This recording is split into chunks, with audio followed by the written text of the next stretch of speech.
Blue Castle. Chapter 22. The next thing the Sterlings heard was that Valancy had been seen with Barney Snaith in a movie theater in Port Lawrence and after it at supper in a Chinese restaurant there. This was quite true, and no one was more surprised at it than Valancy herself. Barney had come along in Lady Jane one dim twilight and told Valancy unceremoniously if she wanted a drive to hop in.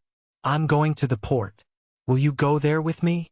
His eyes were teasing and there was a bit of defiance in his voice. Valancy, who did not conceal from herself that she would have gone anywhere with him to any place, hopped in without more ado. They tore into and through Deerwood. Mrs. Frederick and Cousin Stickles, taking a little air on the veranda, saw them whirl by in a cloud of dust and sought comfort in each other's eyes. Valancy, who in some dim pre-existence had been afraid of a car, was hatless and her hair was blowing wildly round her face. She would certainly come down with bronchitis and die at Roaring Abel's. She wore a low-necked dress and her arms were bare. That Snaith creature was in his shirt-sleeves, smoking a pipe. They were going at the rate of 40 miles an hour, 60, Cousin Stickles averred. Lady Jane could hit the pike when she wanted to. Valancy waved her hand gaily to her relatives. As for Mrs. Frederick, she was wishing she knew how to go into hysterics. "Was it for this," she demanded in hollow tones, "that I suffered the pangs of motherhood? I will not believe," said Cousin Stickles solemnly, "that our prayers will not yet be answered. Who will protect that unfortunate girl when I am gone?" moaned Mrs. Frederick.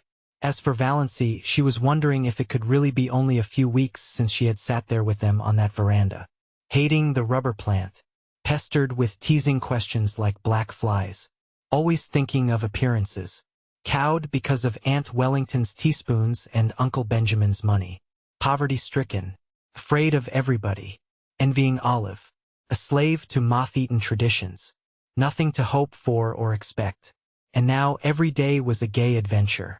Lady Jane flew over the 15 miles between Deerwood and the port, through the port. The way Barney went past traffic policemen was not holy.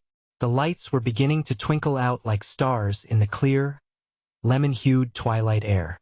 This was the only time Valancy ever really liked the town, and she was crazy with the delight of speeding. Was it possible she had ever been afraid of a car?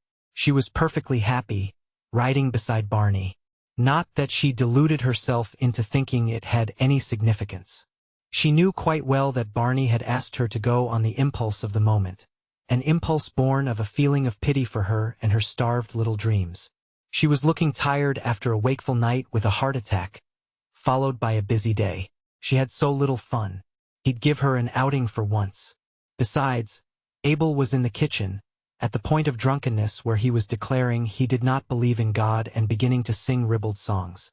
It was just as well she should be out of the way for a while. Barney knew Roaring Abel's repertoire. They went to the movie. Valancy had never been to a movie. And then, finding a nice hunger upon them, they went and had fried chicken, unbelievably delicious, in the Chinese restaurant, after which they rattled home again, leaving a devastating trail of scandal behind them. Mrs. Frederick gave up going to church altogether. She could not endure her friends' pitying glances and questions. But Cousin Stickles went every Sunday.